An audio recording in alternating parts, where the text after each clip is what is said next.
The spit hung in the air for what felt like an eternity, not flying, not falling, just suspended there between arrogance and consequence, between a boy who had never been told no and a woman who had heard it her entire life. When it finally landed on Ruth Calloway's cheek, sliding slowly down toward her worn apron, the Pinewood Diner didn't just go quiet. It went silent in the way a forest goes silent before a storm. The kind of silence that makes your ears ring. The kind that tells you something fundamental has shifted in the world. Table 9 had been watching. 10 men, 10 leather vests, 10 sets of eyes that had seen things most people only have nightmares about. They had been coming to this diner every other Thursday for 20 years. Same table, same order, same quiet respect for the woman who always remembered how they took their coffee. But on this particular morning, in this particular moment, coincidence became fate. And Garrett Hargrove III was about to learn that in this diner on this day he had picked the wrong woman to humiliate, because those 10 men just made it their business. But we are getting ahead of ourselves. Every war has a beginning. Every battle has a first shot. And this story started 22 hours before that spit left Garrett's mouth. It started the way Ruth Calloway's days had started for the last 31 years. In darkness, in silence, in the kind of tired that sleep doesn't fix anymore. 5 in the morning, and the alarm hadn't even sounded yet. Ruth's eyes opened on their own, the way they always did these days. Her body knew the rhythm better than any clock. 62 years of living will do that, teach you that rest is a luxury. That morning comes whether you're ready or not, that the ceiling in the dark looks the same whether you slept 4 hours or 6, and that the ache in your knees is going to be there either way, so you might as well swing your feet to the floor and get moving. She lay there for a moment in the pre-dawn dark of her small house on Maple Street, the kind of house that used to be called a starter home back when people believed you started somewhere and moved up.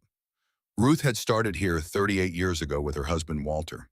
They were going to move up, going to get that place with the big yard and the porch swing where Walter could sit in the evenings and tell stories about the men he had served with, about the time he carried a wounded sergeant 2 miles through rain to a field hospital, about the time he rebuilt a generator in the dark using nothing but a wrench and a prayer, and the kind of stubbornness that the Army either beats out of you or turns into your best quality. Then Walter died, and starter homes become forever homes real quick when you are raising a granddaughter on a waitress's salary. The floorboards creaked as Ruth swung her legs out of bed. Every morning, same creak, same sharp reminder in her knees and hips that the body keeps score even when the spirit refuses to quit. The arthritis had been getting worse. The prescription bottles on her nightstand told that story. 2 of them empty, one with 3 pills left. The insurance had lapsed again last month. Something about paperwork. Always paperwork. She would buy more when she could. Until then, there was ibuprofen and stubbornness. Ruth moved through her morning routine in near darkness, muscle memory guiding her hands. Coffee first. Always coffee. The cheap kind that comes in a red can because when you have been drinking it for 40 years, you stop tasting the difference. While it percolated, she laid out Lily's clothes for school. 8 years old, 2nd grade, smart as a whip, and twice as stubborn as her grandmother. The child was still asleep down the hall, the only grandchild Ruth had left. The only piece of her son Micah that wasn't sitting in a prison cell upstate. Don't think about Micah, not this early, not when you need to get through a shift. But the mind wanders where it wants. And Ruth's mind wandered to the framed photo on the mantel. Micah in his high school football uniform. Bright smile, bright future, before the pills, before the arrest. Before he became another statistic in a crisis nobody seems able to stop. There was another photo beside it. Walter in his army dress uniform. Sergeant Walter Calloway. 2 tours. A Purple Heart he kept in a cigar box because he said the men who deserved medals never got them. Walter had come home whole in body but carrying something in his eyes that never fully left. He managed it, worked at the lumber mill, coached Little League, loved Ruth the way some men love quietly, constantly, like gravity. The kind of love that doesn't announce itself, just holds everything in place. Then the cough started, then the diagnosis. Then the Veterans Affairs Office telling them his treatment had been deemed not cost-effective. Benefits reduced. Coverage denied. Appeals lost in paperwork that seemed designed to exhaust people into giving up. Walter Calloway died on a Tuesday afternoon in November of 2011, holding Ruth's hand, apologizing for leaving her, as if dying was something he had done wrong, as if the system that failed him was somehow his fault.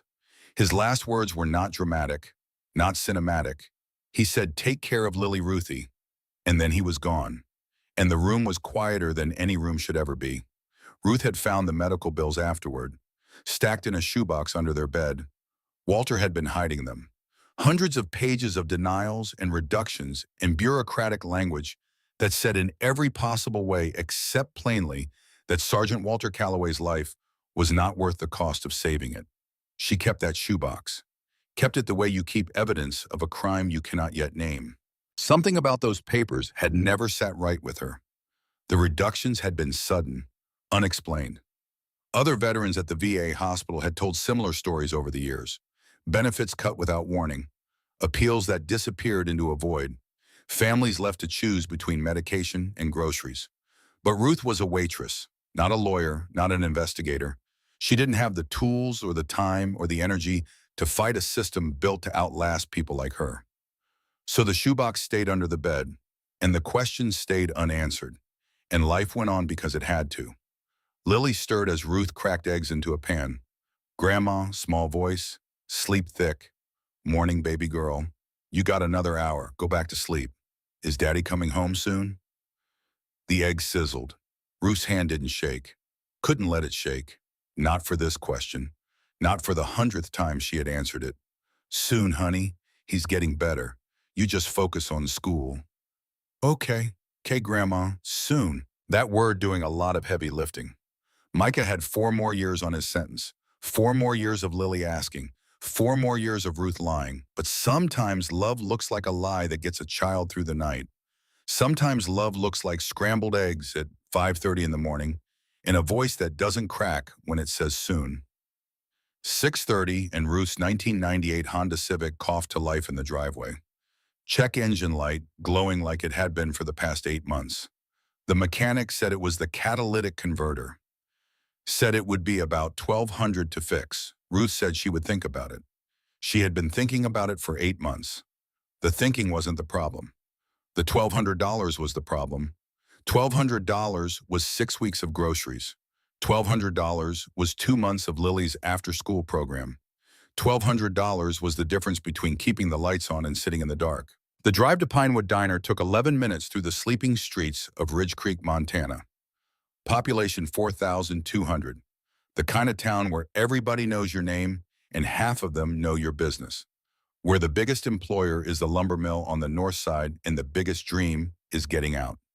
Ruth had stopped dreaming about getting out somewhere around 1985. Now she dreamed smaller. Lily's college fund, the orthodontist bill, making it through another winter without the furnace dying. Dreams that would have embarrassed her at 20 but felt enormous at 62. Pinewood Diner sat on the corner of Main and 5th, single-story red brick, neon sign that said "Eat" in letters that had been buzzing since Reagan was president. The parking lot was empty except for Earl Tatum's pickup truck. Earl owned the place.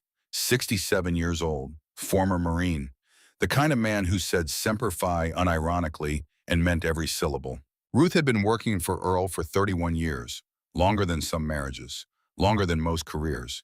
He had hired her in 1995 when she was 31 and desperate and willing to work any shift nobody else wanted. Over 3 decades later, she was still working those shifts. Not because she couldn't find something else, because Earl needed her and she needed to be needed. Because this diner was the closest thing she had to a home outside of Maple Street. The back door was unlocked. Always was. Earl believed locks kept out honest people and annoyed dishonest ones. "Morning, Ellie," Earl's voice from the kitchen. Gravel and cigarettes, though he had quit smoking 15 years ago. Some things leave a mark on your vocal cords, the way some things leave a mark on your soul. "Morning, Earl. Coffee's on. You're a saint. Just a man who knows you don't mess with a woman before she's had her caffeine." The diner smelled like it always did. Coffee and bacon grease and something else. Something Ruth could never quite name. Possibility, maybe? Or just nostalgia for a time when diners like this meant something more than cheap food and cheaper coffee. A time when a counter stool was a democratic institution. When a cup of coffee was a ticket to belonging. when the person who poured it was recognized as essential to the fabric of a community. She moved through her opening routine like a dancer who had performed the same piece 10,000 times. Filled the napkin dispensers, checked the salt and pepper shakers, wiped down the counters, flipped the sign from closed to open. Every movement practiced, every step economical. Ruth had learned a long time ago that efficiency was survival. Wasted motion meant wasted energy. Wasted energy meant getting home later.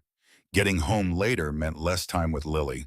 By 7, the first regular walked through the door. Vernon Weeks, retired postal worker, 73 years old, sat at the counter, same stool every single morning for 12 years. Ruth was pouring his coffee before he sat down. "Morning, Vernon." "Usual." He nodded. Didn't need to say it. 2 eggs over easy, bacon, wheat toast, orange juice. Some conversations you have so many times they become shorthand, become silence with understanding. That was what Ruth loved about this job, if she was being honest. Not the pay, which was terrible. Not the hours, which were worse.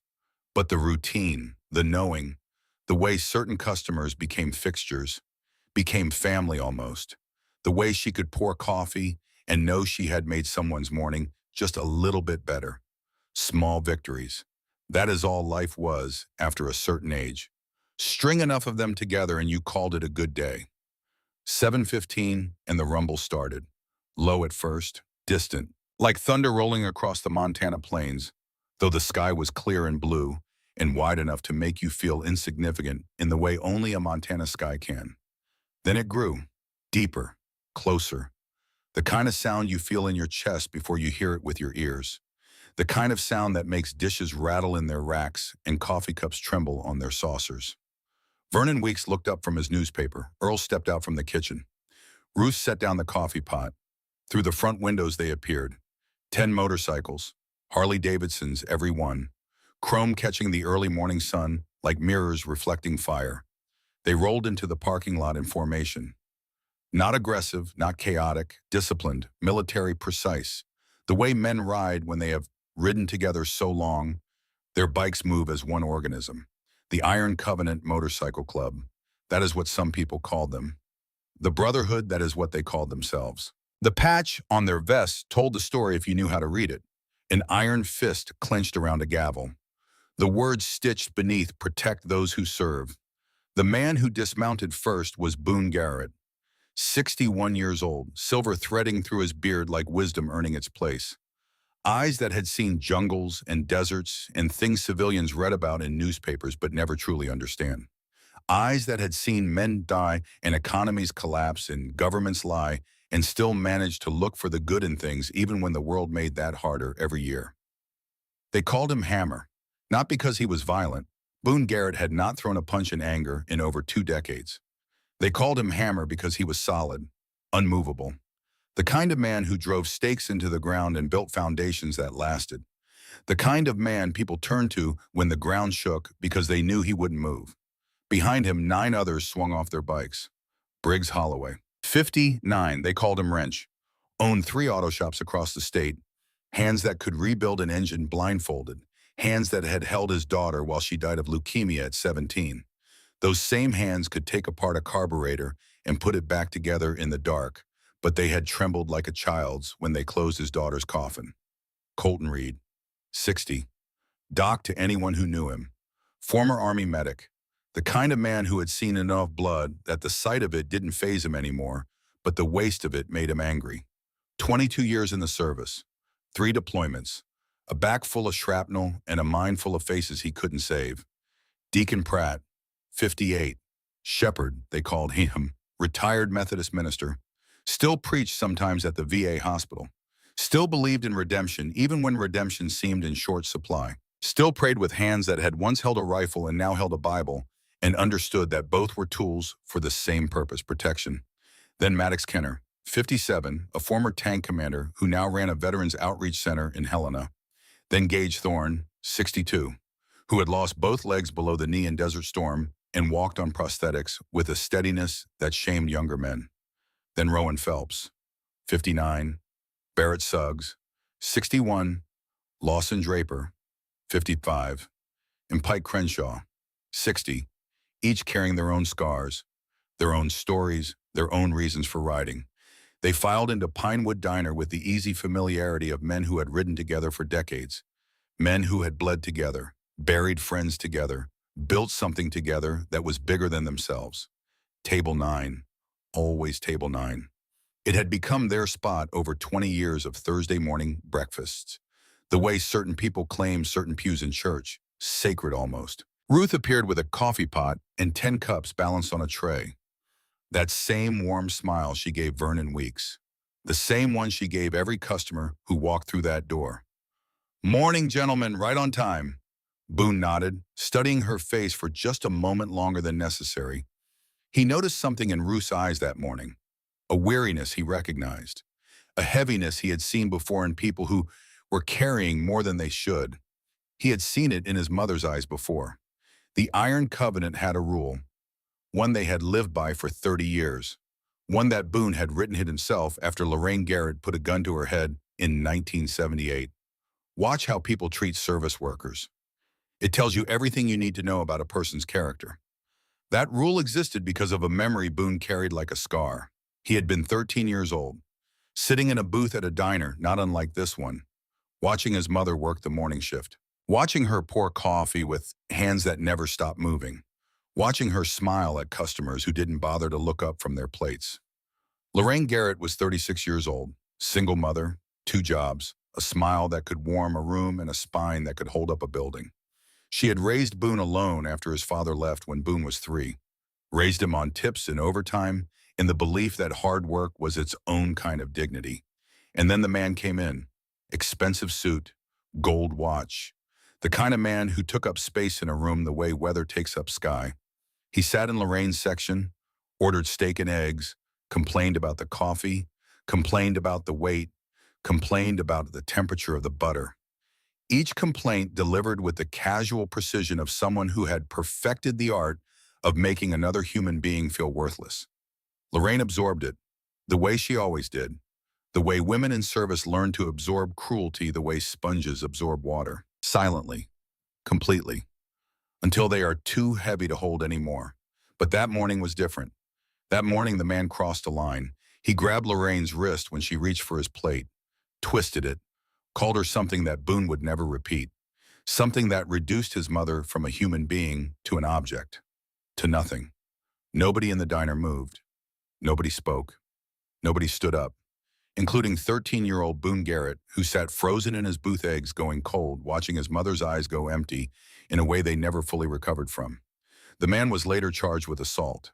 His lawyer, a young ambitious attorney named Lowell Hargrove, got him off on a technicality. Destroyed Lorraine's credibility on the stand, made her look like a liar seeking attention, made her feel one final time that the world did not consider her worth protecting. 2 weeks after losing that case, Lorraine Garrett was dead. Boone found her, came home from school, called her name, got silence, found her in the bathroom, the gun still in her hand, the note on the kitchen table. 3 words. "I am sorry." 48 years later, Boone still heard those 3 words every morning when he opened his eyes. Still saw the bathroom tile. Still felt the weight of knowing he could have done something. Should have done something. And the name Lowell Hargrove was carved into his memory the way dates are carved into tombstones. Permanent. Unforgivable. The name of the man who had made it possible for a courtroom to tell his mother that her pain didn't matter. That was why the Iron Covenant existed. That was why Boone had spent 30 years recruiting veterans who believed in the same simple principle. Protect those who serve, not because it was noble, because the alternative was a bathroom floor and a gun and a mother who thought nobody cared enough to stand. Ruth started pouring coffee. Boone watched the way her hands moved. Practiced. Efficient. The slight tremor in her right hand when she thought nobody was looking. The way she winced when she bent to set Colton's cup down. The way she smiled through what was clearly pain. "You doing all right?" Ruth Colton's voice. Quiet. Concerned. "Oh, you know me, Doc. Can't complain. That doesn't answer my question." Ruth's smile widened. Became armor. "I'm good. Really. You boys want your usual." Boone watched the exchange. Filed it away. Something was wrong. Maybe nothing serious. Maybe just life being life. But something. The Iron Covenant had another rule. When you see something, you do something. No exceptions, no excuses. They had been coming to this diner for 20 years, specifically because of Ruth Calloway, because she was what they had all been fighting for in their own way. A woman who showed up, who worked hard, who treated people with dignity even when dignity didn't pay the bills. She represented something, someone worth protecting, worth honoring, worth standing up for when the moment came. And at 7:45 on that particular Thursday morning, the moment was about to arrive. The Mercedes pulled into the parking lot like it owned the place, or like it was disappointed it didn't. Sleek, black, the kind of expensive that whispers instead of shouts. It angled across two parking spaces diagonal across the painted lines, like those lines were suggestions for people who had to follow rules. The driver's door opened and out stepped Garrett Hargrove III, 19 years old, phone already in hand, designer sunglasses catching the morning sun, hair that looked effortlessly messy in the way that required 45 minutes and $60 product to achieve.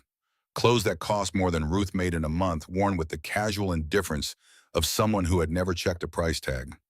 Never had to, never would have to, unless the world he had been born into suddenly decided to play by different rules. Garrett Hargrove III.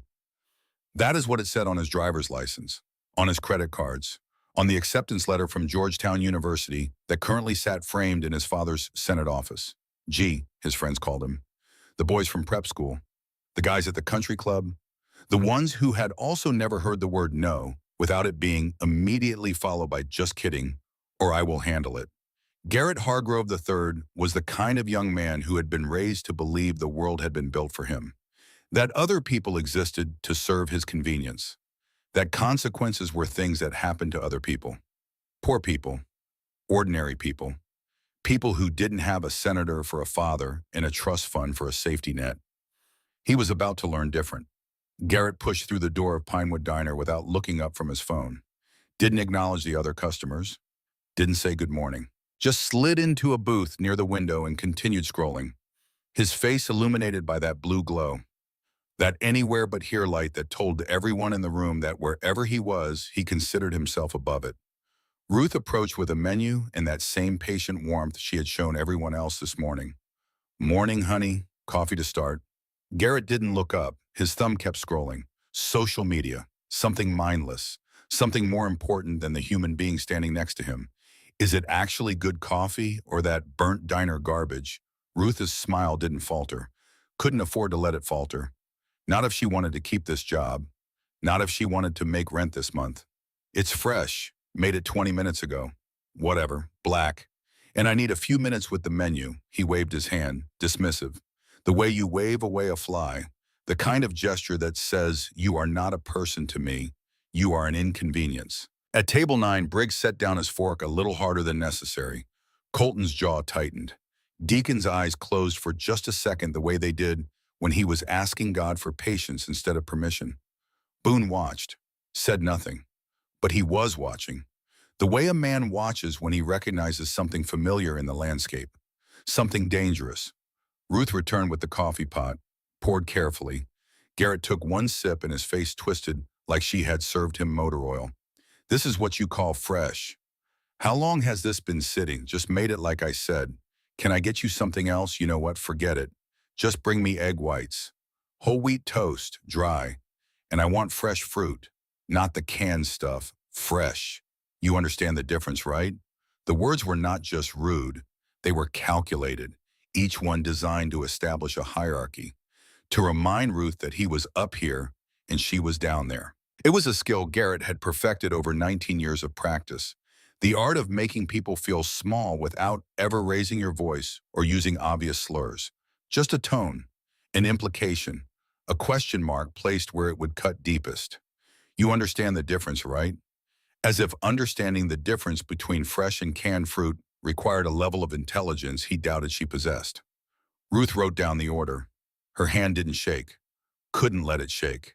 I will get that right out. Make sure you do. I'm kind of in a hurry. He said this while continuing to scroll through his phone, making it clear he was not in a hurry at all. He just wanted her to feel like her speed mattered to his convenience, like her entire purpose in this moment was to serve his timeline. At table 9, Boone set down his coffee cup. The ceramic clicked against the saucer just once, but in that moment it sounded loud, like a judge's gavel, like the first note of something that couldn't be taken back.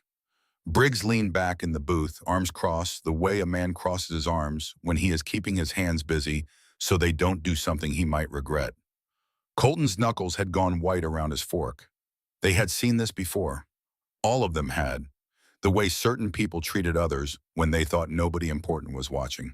The casual cruelty that came from never having to see service workers as human beings. The way Garrett Hargrove was treating Ruth Calloway was exactly the way someone had treated Lorraine Garrett in 1978. Boone remembered. He always remembered. That was his blessing and his curse. When Ruth returned to Garrett's table 12 minutes later, with his order egg whites, whole wheat toast, dry fresh strawberries, and melon on the side exactly as he had requested, Boone was already on edge. Every nerve in his body tuned to the same frequency it had been tuned to in combat, not aggression. Awareness, the ability to read a room the way a soldier reads terrain. When Garrett looked at that plate like Ruth had delivered something scraped off the bottom of a dumpster, every man at table 9 felt it. Garrett poked at the egg whites with his fork. His face showed theatrical disgust, the kind of disgust that is performed rather than felt, the kind designed to humiliate. These look runny. They are scrambled egg whites just like you ordered. I didn't say scrambled, I wanted them folded, like an omelet but without the yolk. And this toast. He held up the bread like evidence in a trial. This is barely warm. I said I wanted it toasted. Ruth's voice stayed level, professional, the way it had stayed level for 31 years of difficult customers and impossible demands. You said dry toast. Dry doesn't mean raw. It means toasted without butter. How do you not know that? Do you even know how to do your job? His voice rose just loud enough that the couple at the next table glanced over, then quickly looked away. The way people look away from accidents, from ugliness, from things they don't want to be part of, but can't help witnessing. I'm sorry for the confusion. Let me take it back and fix it for you. No, wait. Garrett picked up his phone, opened the Notes app, started typing like he was documenting evidence for a case he intended to win. Let me spell this out for you since this seems complicated. I want egg whites folded, not scrambled. I want toast that is actually toasted. Whole wheat, no butter, no jam, nothing on it. I want the fruit on a separate plate, not touching anything else. Do you think you can handle that? Or should I draw you a picture? Ruth took the plate. Her hands were steady, but her voice was quieter now, smaller, the way a voice gets smaller when dignity is being compressed into a space too tight to hold it. I will get that fixed right away. She walked back to the kitchen. Earl was already remaking the order. He had heard everything. The whole diner had heard everything. The walls in a place like Pinewood Diner are thin enough that you can hear the griddle hiss from the parking lot. Words spoken in cruelty carry even farther. Want me to handle this, Ruth? No, Earl. I got it. It's fine. But it wasn't fine. Ruth could feel something building in her chest, something that felt like tears but tasted like anger. 31 years of this, 31 years of smiling through it, 31 years of being treated like she was less than human because she brought people food for a living.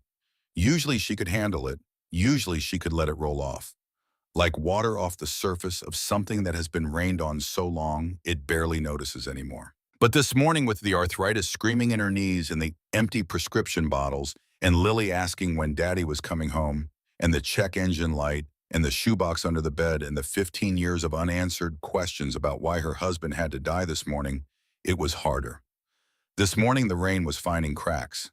At table 9, Deacon was praying, actually praying, lips moving silently. The way he prayed before they rolled into difficult situations. The way he prayed when he could feel the world tilting toward a moment that couldn't be taken back. Briggs had his phone out recording, just in case. Colton was watching Ruth's face when she came back out with the second order, watching the way she was holding herself together with grit and determination in the muscle memory of 3 decades of not breaking down in front of customers. Colton Reed had been a medic for 22 years. He had seen men hold their guts in with their bare hands and still crack jokes because the alternative was scaring the person next to them. He had seen women walk on broken legs to get their children to safety because the body will do impossible things when it is told that someone else needs it. He knew what barely holding on looked like. He had seen it in field hospitals and combat zones and VA waiting rooms. Ruth was barely holding on. 15 minutes passed. The kitchen remade Garrett's order exactly to his specifications. Ruth carried it out, set it down. And before she could even step back, Garrett cut into the eggs. His face transformed, theatrical disgust becoming theatrical rage. The kind of rage that is not born from genuine emotion, but from the pleasure of watching someone cower. Are you kidding me right now? His voice cut through the diner's morning chatter like a knife through silk. Every conversation stopped. Every fork paused halfway to every mouth. This is exactly the same thing you brought me before. Sir, I promise you we remade everything exactly as you requested. Don't call me sir like that is going to fix your incompetence. Garrett stood up abruptly.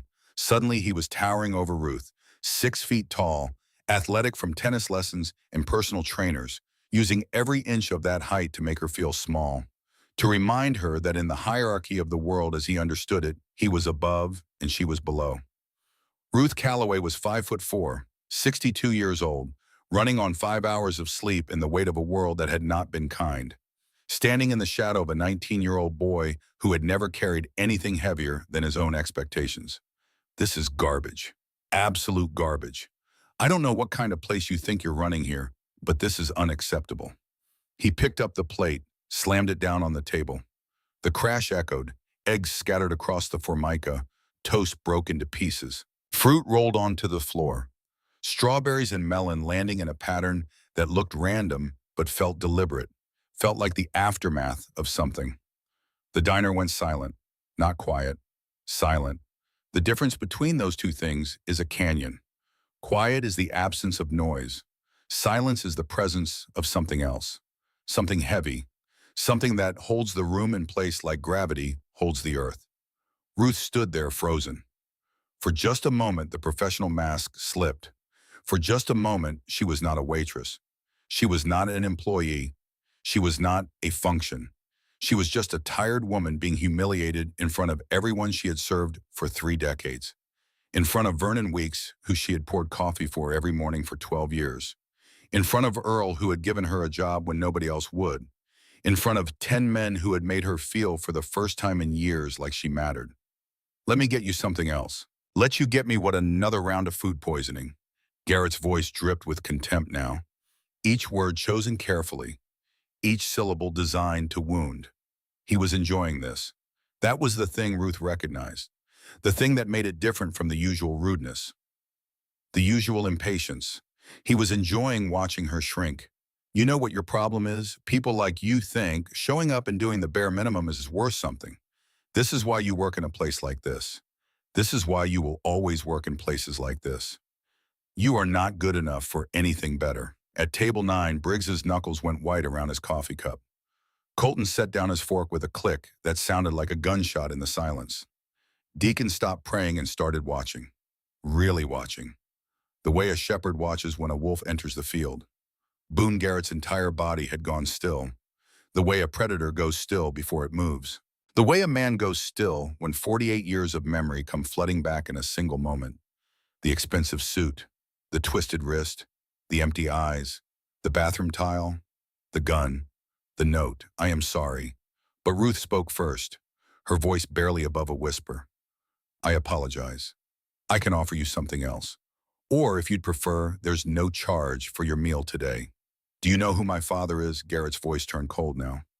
Dangerous in a different way. The way a threat is dangerous when it is backed by power. When it is backed by the knowledge that the world will take your side because the world has always taken your side. Senator Lowell Hargrove, one phone call and this whole place shuts down. One phone call and you are out of whatever pathetic job this is. So maybe you should think really carefully about how you handle this next part. He stood there waiting, expecting her to crumble, to apologize again, to make it right. The way people had always made it right for Garrett Hargrove III. The way the world had been smoothed and paved and cleared of obstacles for every day of his 19 years. Ruth walked back to the kitchen.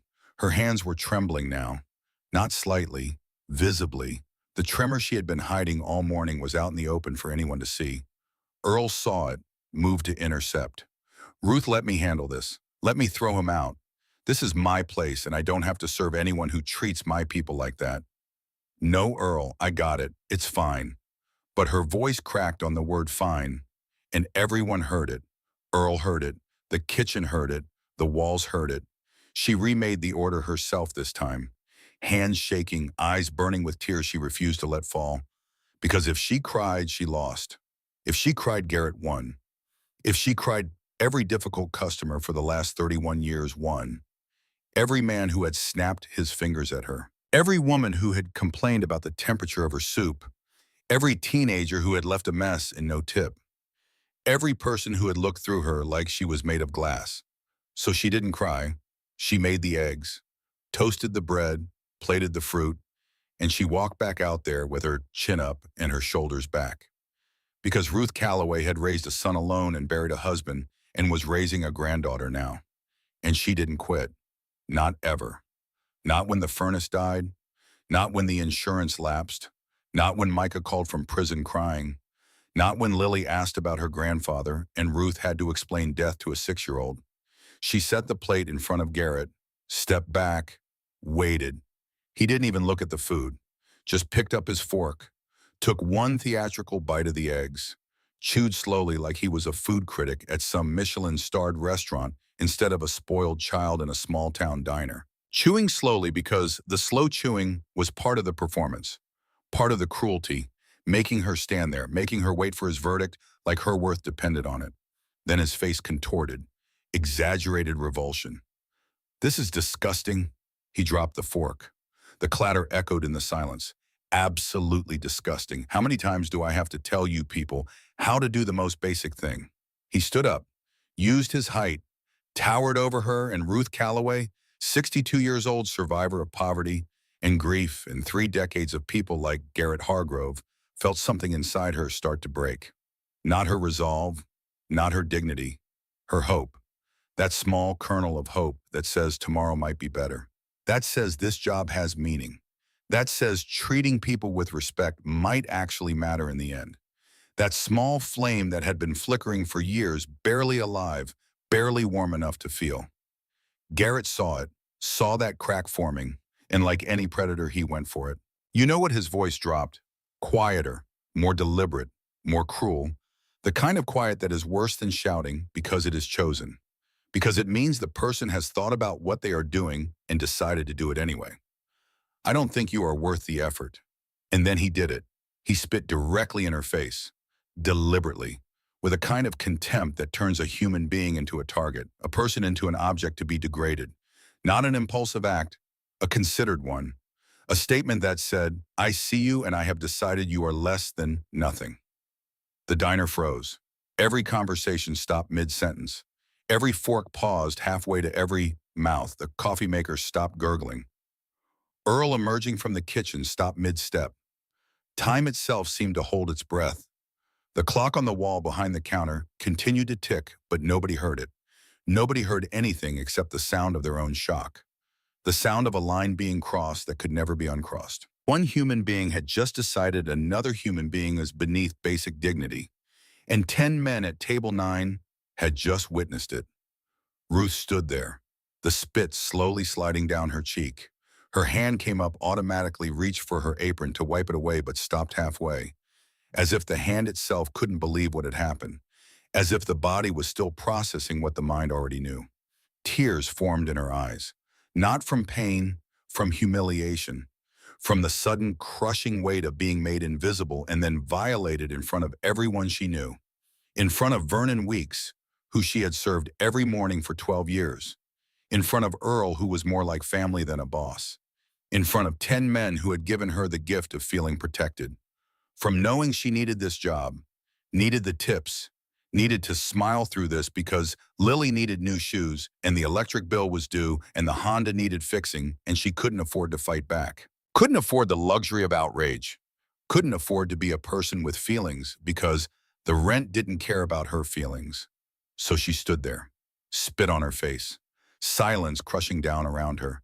And Boone Garrett stood up. The sound of his chair scraping against the linoleum floor cut through the silence like a rifle shot. Not dramatic, not loud, But in that moment, it was the only sound in the entire world. The sound of a man who had been waiting 48 years to stand when standing was needed. Boone had made a promise to himself after watching his mother cry, after finding her body, after burying her with the knowledge that he could have done something, should have done something. That promise was simple. 5 words that had become the foundation of everything he had built. Protect those who cannot protect themselves. He had built a motorcycle club around that promise, recruited men who believed it, lived it for 30 years, rode through rain and snow and desert heat to keep it. And on this morning in this diner, that promise was being called due. Boone walked across the floor with a kind of calm that comes from a man who has been in real danger and knows this isn't it. This wasn't a firefight. This wasn't an ambush. This was something simpler and in some ways more important. This was a man choosing to stand between cruelty and its victim. His boots made steady, measured sounds against the linoleum.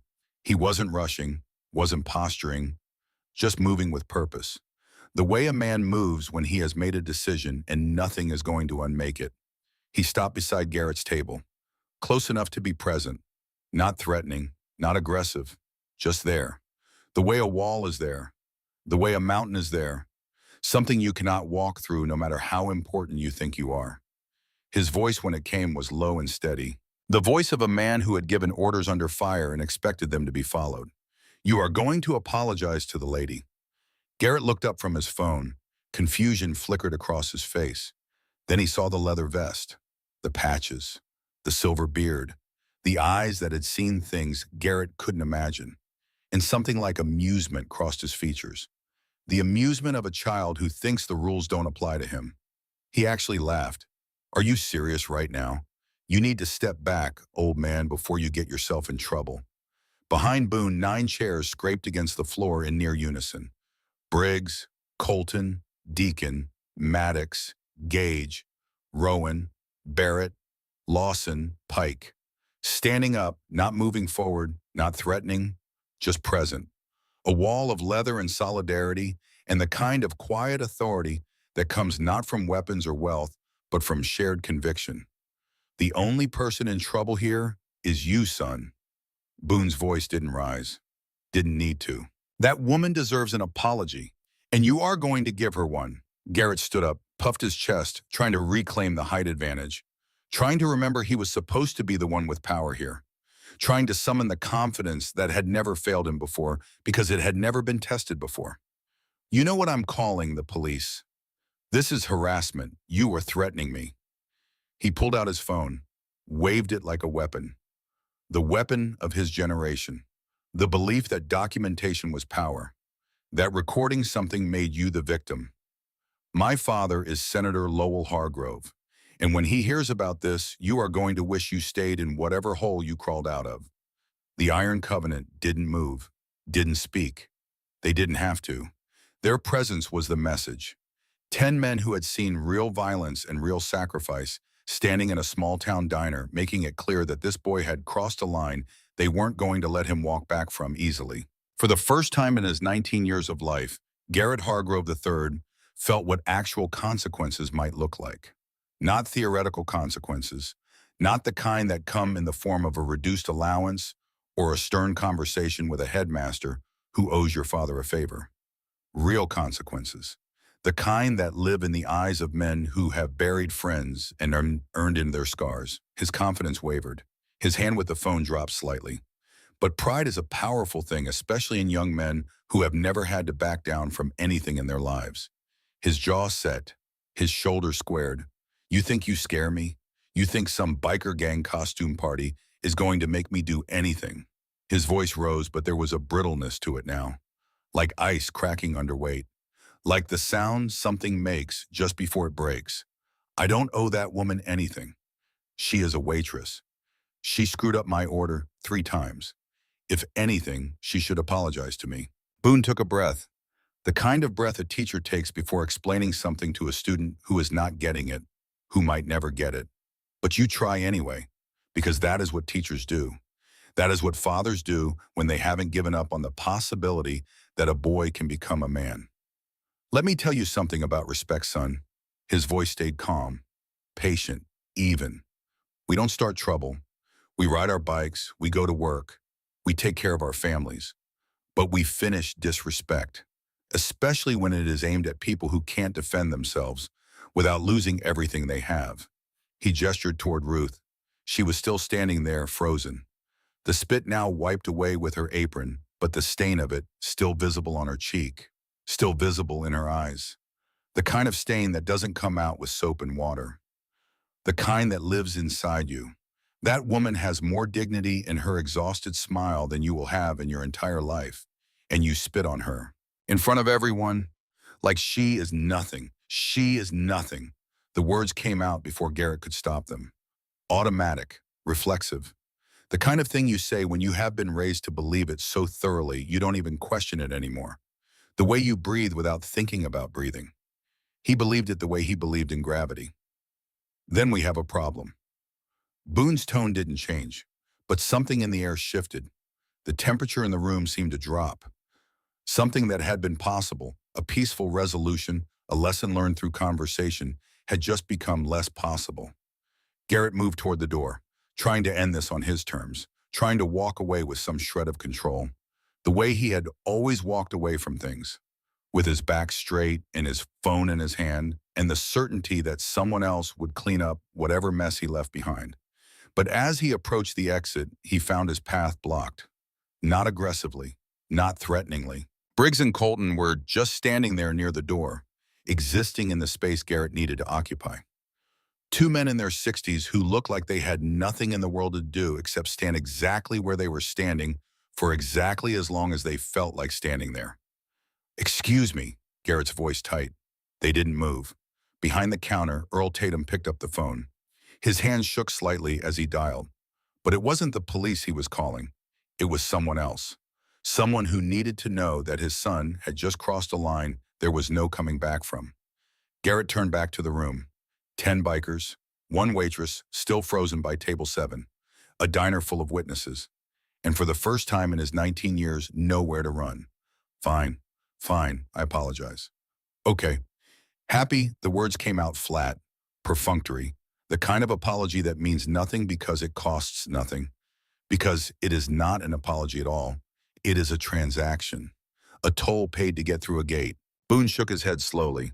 "That is not how this works. What do you want from me?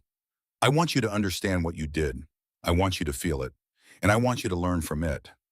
I said, "I'm sorry. Sorry is just a word, son. You don't learn by apologizing. You learn by understanding." And in that moment, as Garrett Hargrove III stood in Pinewood Diner surrounded by 10 men who had decided he wasn't leaving until something fundamental changed, the door opened. Senator Lowell Hargrove walked in, 56 years old, expensive suit, silver hair combed back with the precision of a man who understood that appearance was policy. Political smile that died the moment he saw his son surrounded by leather vests and judgment. Behind him, the morning light poured through the glass door, catching the dust motes in the air, and for one strange moment, the diner looked like a courtroom. Two sides, one judgment coming. "What the hell is going on here?" His voice had that senatorial boom. That I'm in charge authority that came from 20 years of people doing what he said because he said it. Boone turned to face him, and in that moment, recognition flickered across both their faces. Like two men seeing each other across a battlefield they had both thought was abandoned. They knew each other, or rather, they had known each other a long time ago. In a different context. In a courtroom where a young lawyer named Lowell Hargrove had defended a man accused of assaulting a waitress named Lorraine Garrett, had gotten him off on a technicality, had destroyed Lorraine's credibility on the stand, had made her look like a liar. 2 weeks later, Lorraine Garrett was dead, and Boone Garrett had never forgotten the man who made that possible. The universe has a way of settling debts. Sometimes it takes 48 years.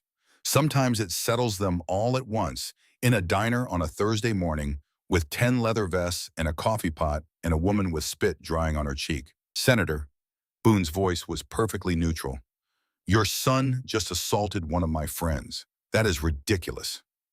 "Garrett would never," he spit in her face. "I have video, so do half the people in this diner." Lowell Hargrove's political instincts kicked in immediately. Damage control, mitigation, the machinery of power spinning up to protect what needed protecting. The same machinery that had protected him for 30 years. The same machinery that had turned a young lawyer's courtroom victory into a political career and a dead woman into a forgotten footnote. I'm sure this is all a misunderstanding. Garrett apologized to the woman and let's go. He already apologized, Senator. Words are cheap. Your son needs to learn what consequences feel like. Are you threatening my son? No, sir. I'm offering him an education.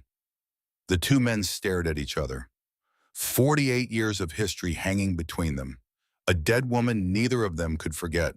One because she was his mother. The other because she was the case that launched his career. What do you want? Lowell Hargrove's voice was cold now. Calculating. 60 days. Your son works here. Full shifts. Learns what it means to serve people. Learns what Ruth does every single day. At the end of 60 days, we are done. He goes back to his life. But he goes back different. That's absurd.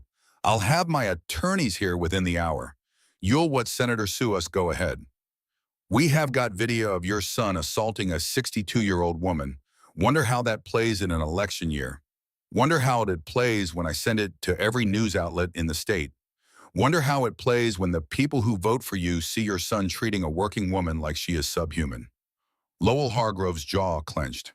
His hands curled into fists, then relaxed. The political calculation running, the risk assessment, the cost-benefit analysis of a man who had spent 2 decades weighing options and choosing the most advantageous path. Fine, 60 days, but this ends here. No press, no charges. This ends, Boone nodded once. This ends when your son learns what he needs to learn, not before. Senator Hargrove grabbed his son's arm, pulled him toward the door, but before they left, he turned back one more time. You are making a mistake, Garrett. Boone met his eyes. 48 years of weight behind every word. I made my mistake 48 years ago, Senator, when I didn't stand up for my mother. I'm not making it again.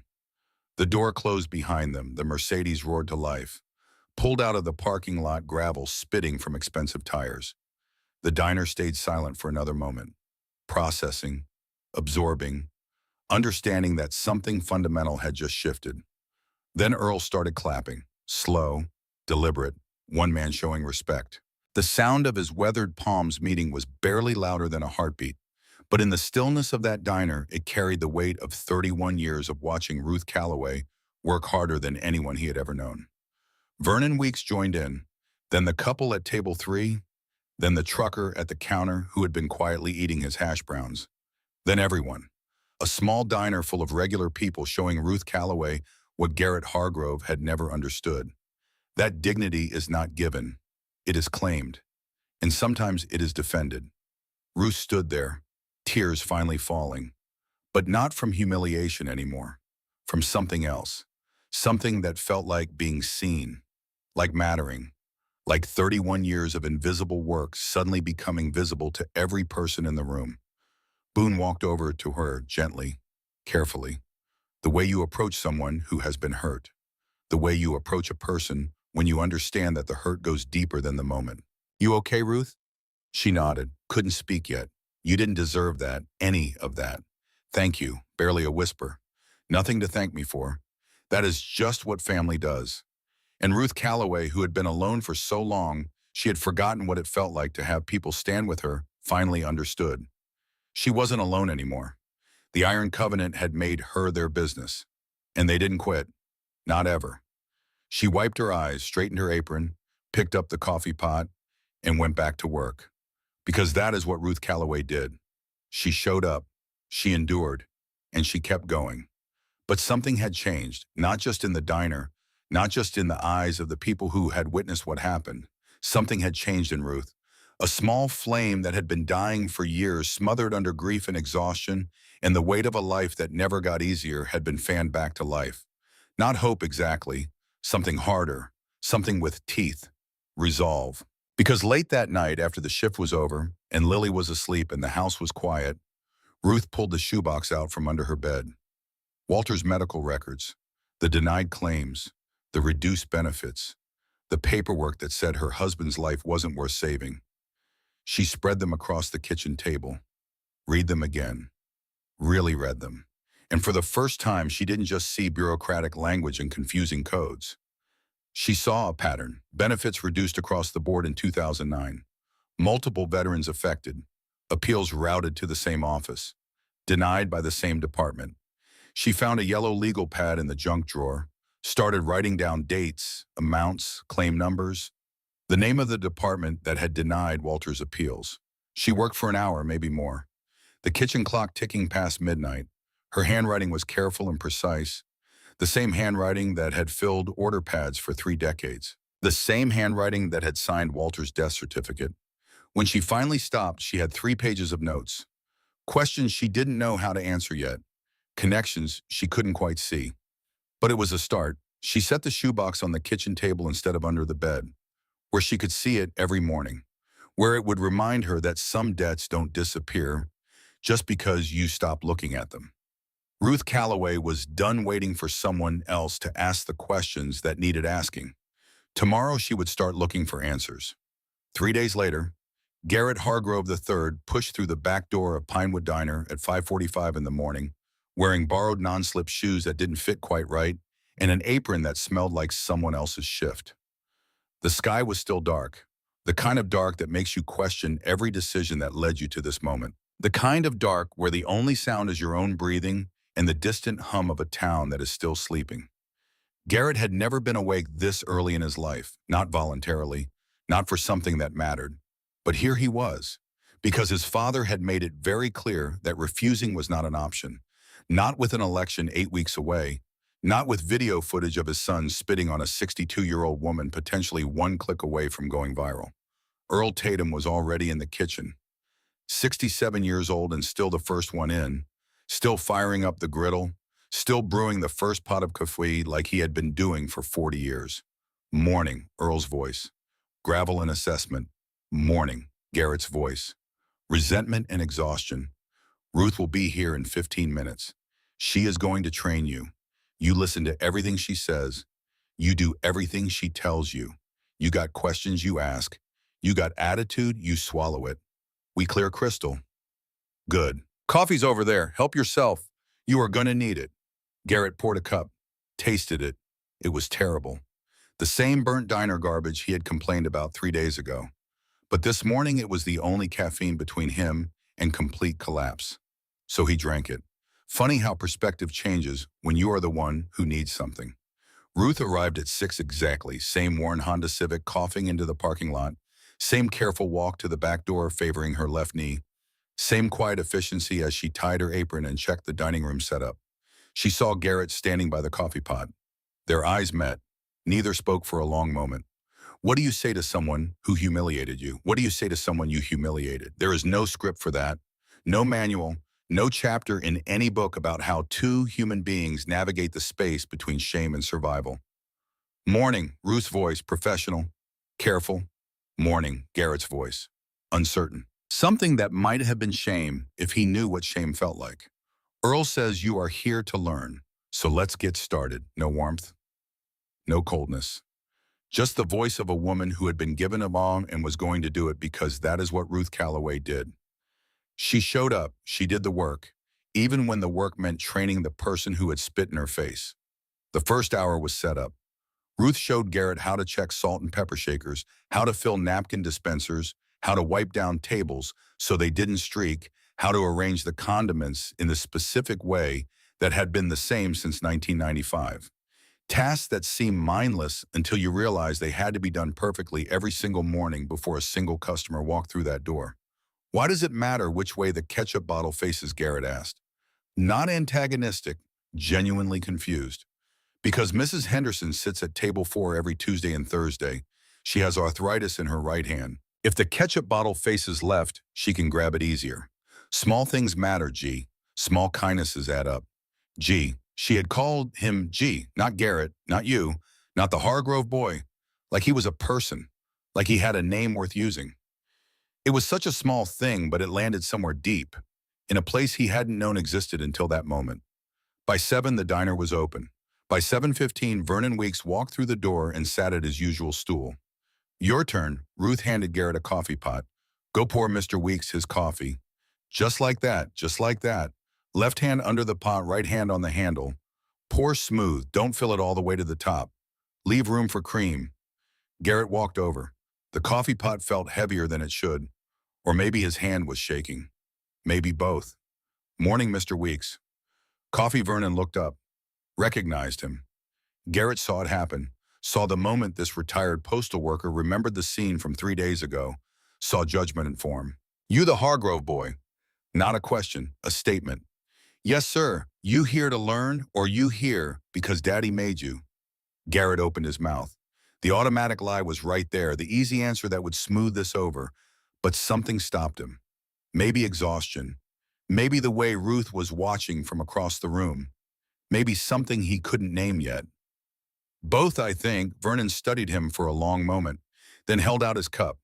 Then let's see if you can pour coffee without making a mess of it. Garrett poured. His hands shook slightly. A few drops hit the saucer, but the cup filled. Vernon took a sip. Not bad. You will get better. It was such a small thing, such a nothing moment. But Garrett felt something shift inside him. This man could have destroyed him, could have made this moment unbearable. Instead, he had given him a chance. Small kindnesses add up. By 8, the morning rush started, and Garrett Hargrove III discovered what hard work actually meant. Not hard like tennis practice where you had a coach and water breaks, and someone telling you that you were doing great. Not hard like SAT prep, where the worst consequence was having to take it again.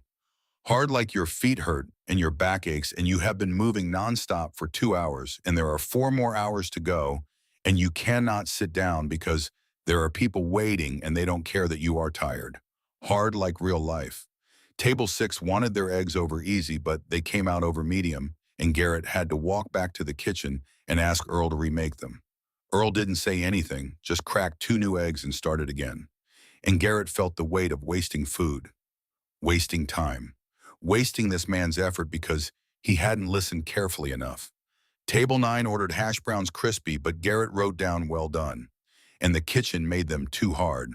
And the customer sent them back with a look that said, you are incompetent. And Garrett felt his face flush with embarrassment, the kind of embarrassment that burns from the inside out. Table 12 wanted decaf. And Garrett poured regular and didn't realize until the woman took a sip and said, this isn't decaf, honey.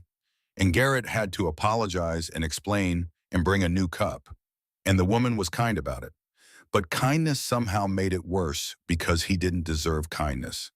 By 10, Garrett had spilled coffee on himself, twice dropped a plate of toast, gotten 3 orders wrong, and was seriously considering walking out the back door and never coming back. Ruth appeared beside him at the coffee station. Quiet, steady. You are doing fine. I am doing terrible. You are doing fine for day 1. Everybody is terrible on day 1. How long did it take you to get good at this? Ruth smiled, small, sad almost, 31 years, still learning. She walked away before he could respond, but the words stayed with him. 31 years. This woman had been doing this job longer than he had been alive, and she was still learning, still trying, still showing up. What the hell had he been doing with his 19 years? The lunch shift came. More customers, more orders, more opportunities to screw up. And Garrett screwed up plenty. But he also started to notice things. The way Ruth moved through the dining room like water. Efficient, purposeful, never wasting a step. The way she remembered everyone's names, everyone's orders, everyone's preferences. The way she smiled at the rude customers with the same warmth she gave the kind ones. Because the smile wasn't about them. It was about her. About choosing kindness even when kindness wasn't returned. The afternoon crawled by. Garrett finished his shift at 3. 6 hours of work. It felt like 6 years. Every muscle hurt. His feet were killing him. His pride was somewhere on the floor with the spilled coffee and broken toast. But he came back the next day, and the day after that. By the end of week 1, Garrett had learned how to pour coffee without spilling, how to carry 3 plates at once, how to smile at rude customers even when he wanted to scream. He had also learned things about Ruth, that she took the bus to work because her car had broken down and she couldn't afford to fix it, that she was raising her granddaughter alone, that she worked 2 jobs and still barely made rent. One evening after closing, while Garrett was mopping the floor and Ruth was counting the register, she told him about Lily, about the way the girl drew pictures of Walter from photographs because she had never met him, about the way she asked about her father Micah every single night, about the college fund that had $1,400 in it after 8 years of saving. She told him about the night she almost quit, 2016. The furnace died in January, -20 outside. She wrapped Lily in every blanket in the house and drove to the diner because Earl had heat. They slept in booth 6. Lily thought it was an adventure. Ruth thought it was the end an adventure. Ruth thought it was the end, but it wasn't the end because Earl fixed the furnace the next morning, paid for it himself, wouldn't take a dollar back, said Marines don't let their people freeze. And Ruth went back to work that afternoon because that is what she did. Garrett listened to these stories the way you listen to dispatches from a country you have never visited. A country where $1,200 was an impossible sum, where a broken furnace was a crisis, where sleeping in a diner booth was not a charming anecdote, but a measure of how close the edge really was. He had never been close to the edge. He had never even known the edge existed. And now that he could see it, he couldn't stop seeing it in every customer who counted change for their meal, in every tip that was calculated not from generosity, but from what people could afford, in the way Ruth smiled wider on the days she hurt most, as if joy were a debt she owed the world regardless of what the world owed her. He learned that Earl had served in the Marines, that he had opened this diner with money from his GI Bill because he wanted to create a place where everyone was welcome, where service workers were treated with dignity. He learned that the Iron Covenant came every Thursday, not just for coffee, but to check on Ruth, to make sure she was okay, to be the family she didn't have anymore. He learned that the world was full of people who showed up every day and did hard things and never complained because complaining was a luxury they couldn't afford.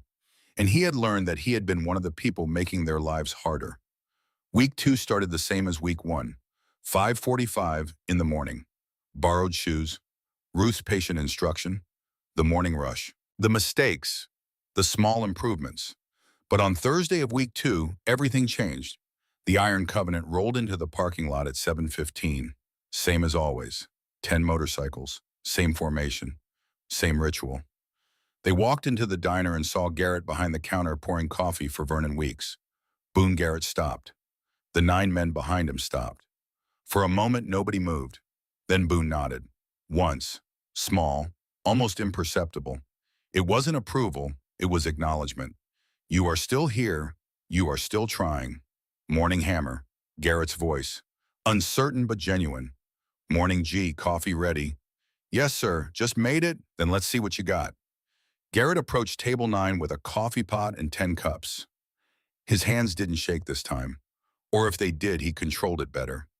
He poured for Boone first, then Briggs, then Colton, then Deacon, then the others. Each pour steady, each cup filled just right, left room for cream. When he finished, Briggs looked at his coffee, took a sip. Not bad, kid. Not bad at all. It was the first time any of them had acknowledged him as anything other than the enemy. Garrett felt something warm in his chest. Thank you, sir. Briggs. Call me Briggs. We don't do sir around here. Over the next days, the Brotherhood started teaching him. Not formally, not obviously, but in the way men who have lived full lives teach younger men who are just starting to figure things out.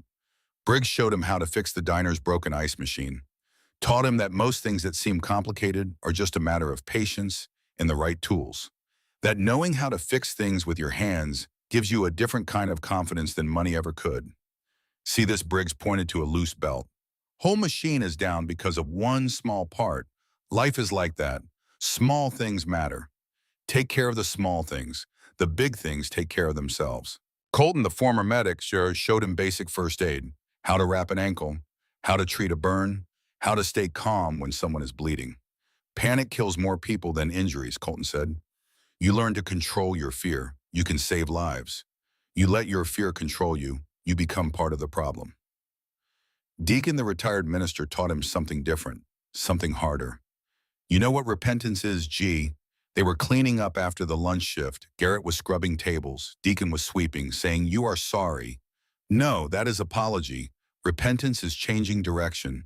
It is not just feeling bad about what you did. It is becoming someone who wouldn't do it again. How do you know when you have changed enough? You don't. You just keep changing. Keep trying. Keep becoming. That is all any of us can do. At 1:30 on a Tuesday in the third week, a man walked into the diner. Mid-60s, wearing a veteran's cap, moving with the careful stiffness of someone whose body had been through things it remembered. He looked at Garrett. Recognition flickered, then something harder, colder. Ruth saw it, started to move in that direction, but the man held up his hand.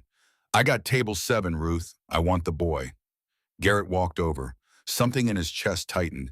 He knew this feeling now, the feeling of facing something you had done and couldn't undo. What can I get you, sir? The man stared at him long enough that Garrett wanted to look away, but he didn't, couldn't. You know who I am? No, sir. Harlan Jessup. You knew my son. Owen. The name hit Garrett like a physical blow. The diner seemed to tilt beneath his feet.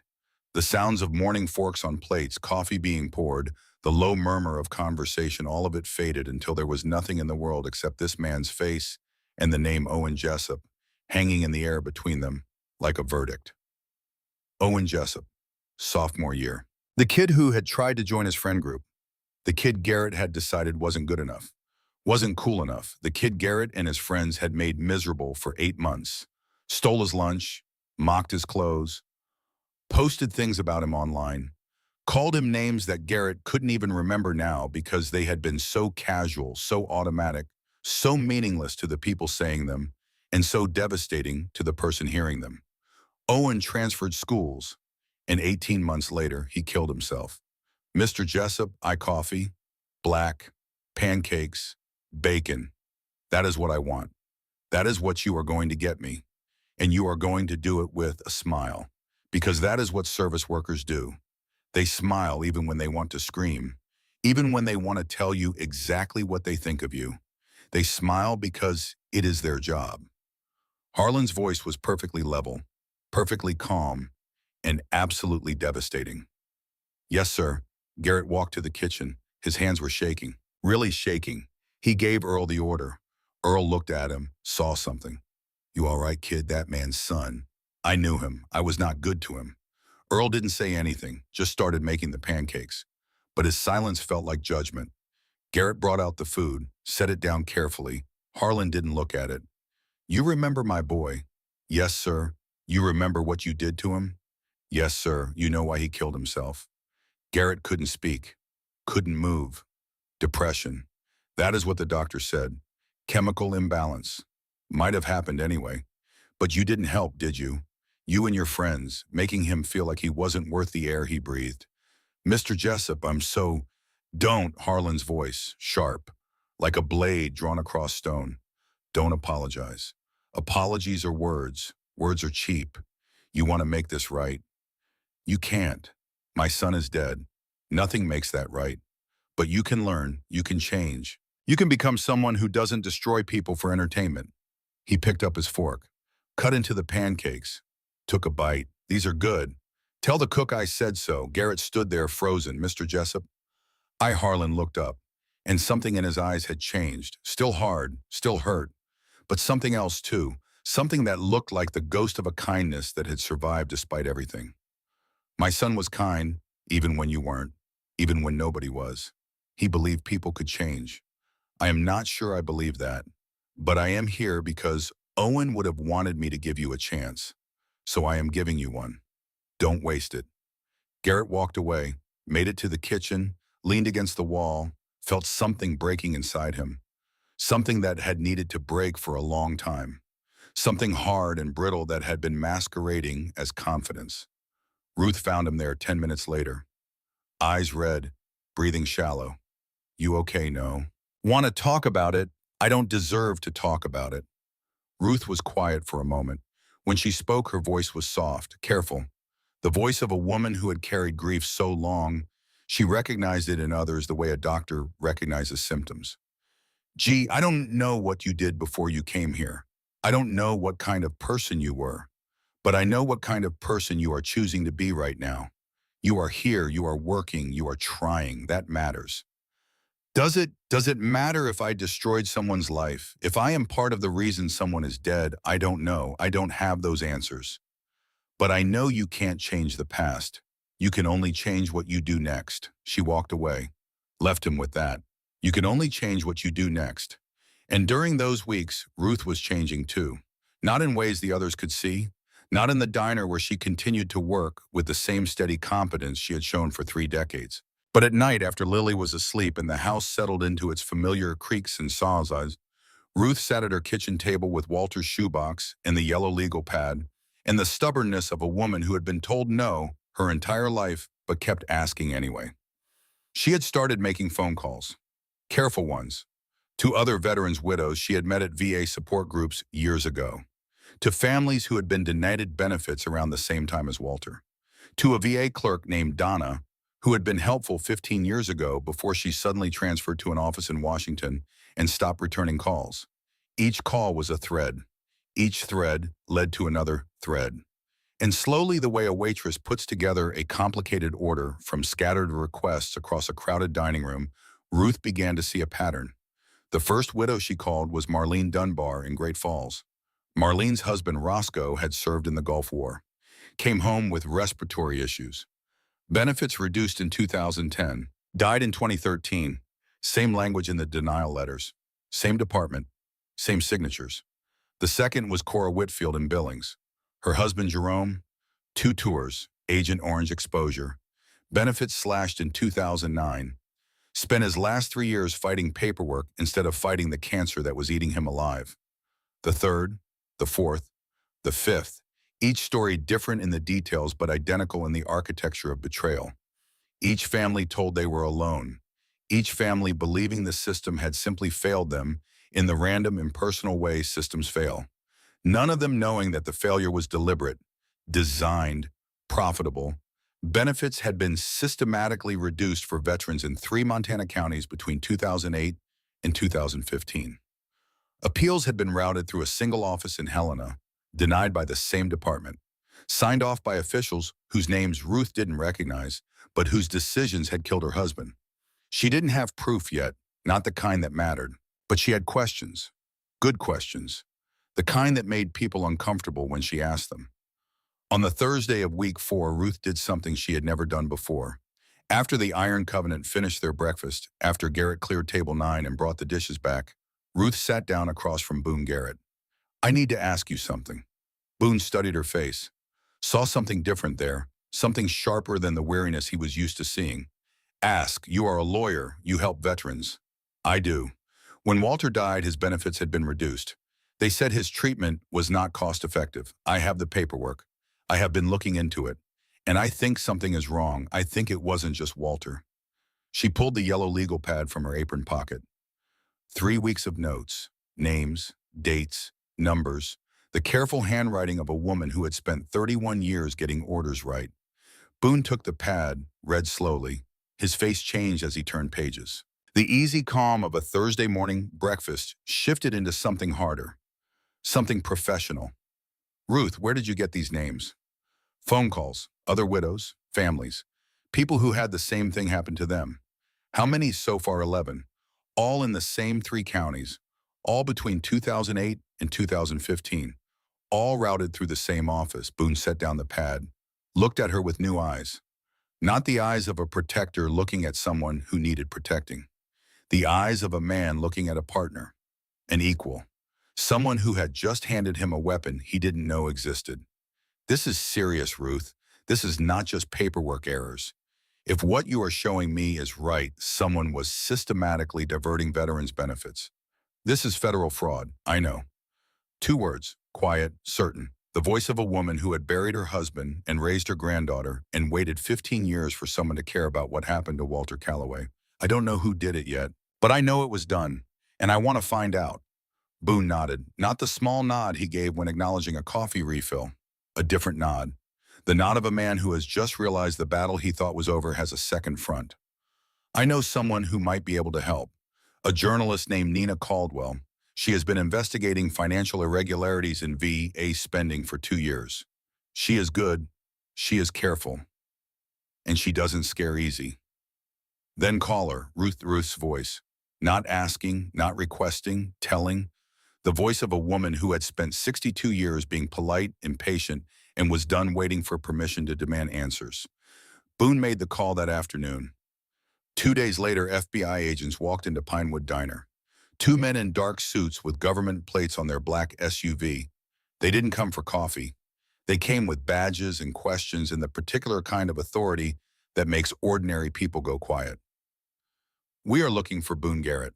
We have some questions about the Iron Covenant Motorcycle Club. Earl stepped forward, his marine posture straightening, his voice going flat the way it did when he sensed a threat. What kind of questions? The kind we can't discuss with you. Is Mr. Garrett here? No. Comes in Thursdays usually. Then we will be back Thursday.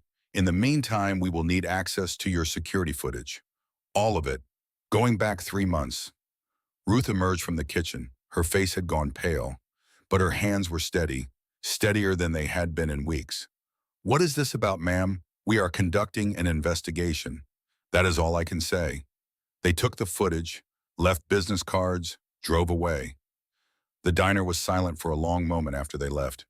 Earl stood behind the counter staring at the business cards.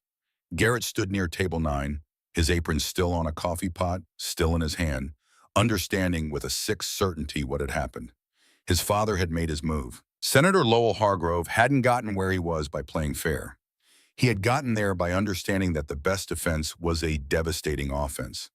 And when your son is being held accountable by his own conscience in a diner full of veterans, you don't negotiate. You attack.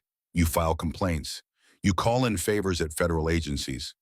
You turn the people who embarrassed your son into suspects. That night, Ruth sat at her kitchen table.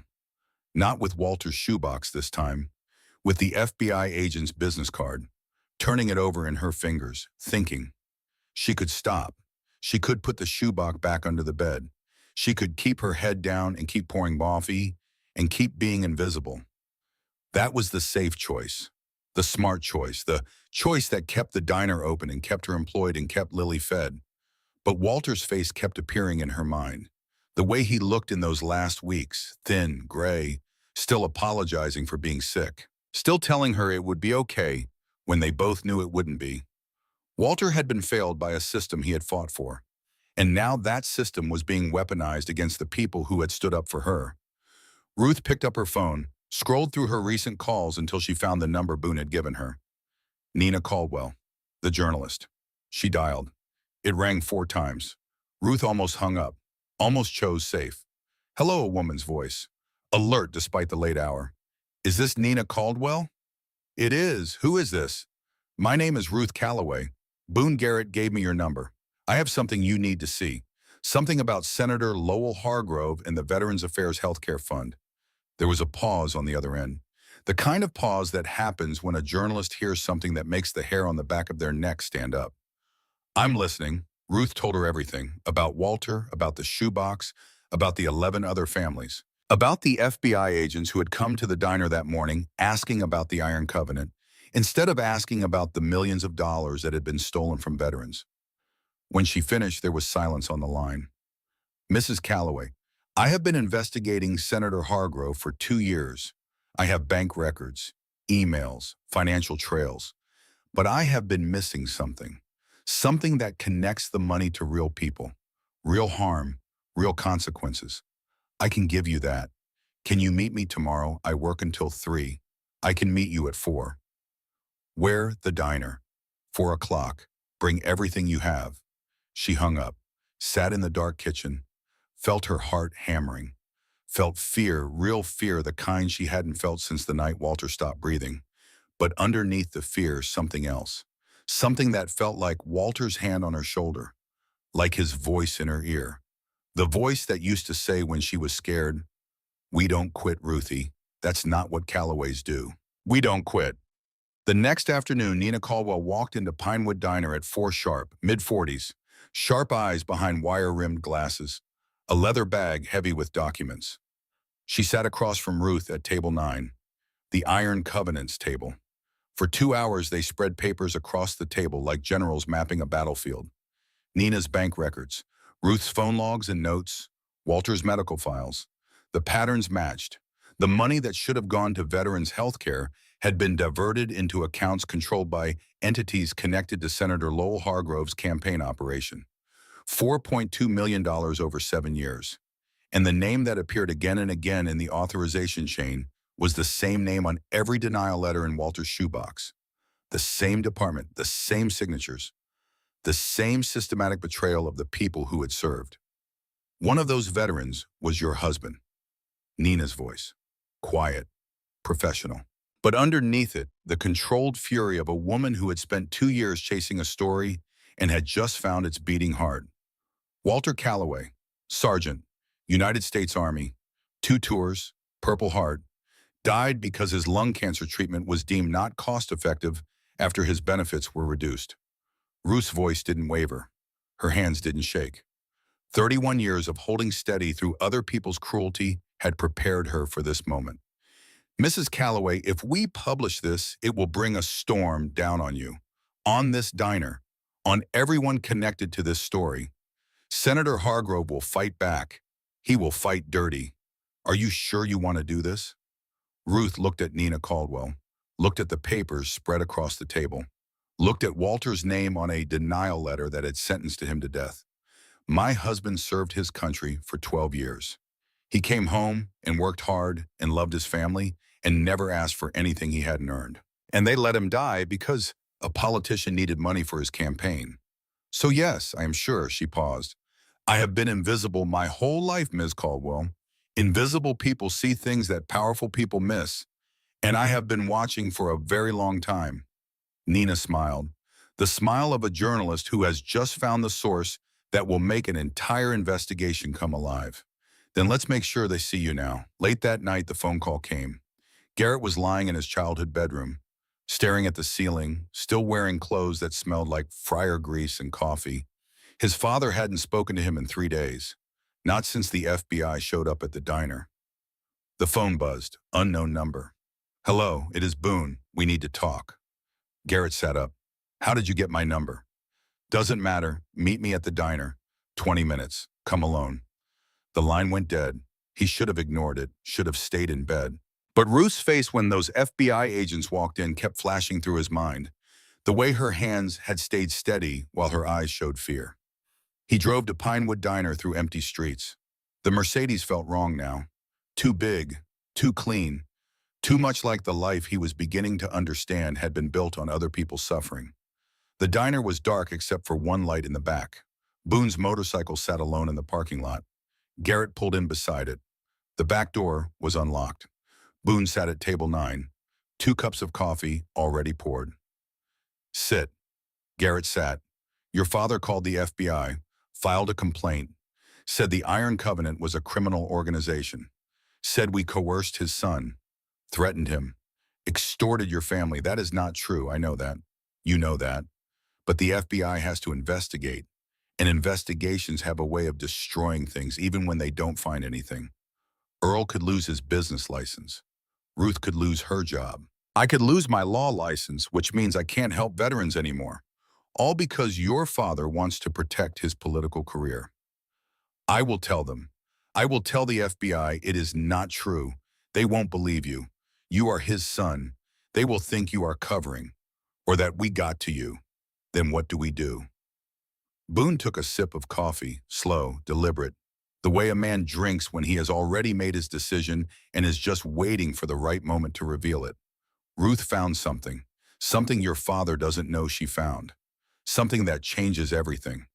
He told Garrett about the shoebox, about Ruth's investigation, about Nina Caldwell and the bank records and the $4.2 million stolen from Veterans Healthcare, about Walter Calloway, whose treatment was denied because Senator Lowell Hargrove needed campaign money.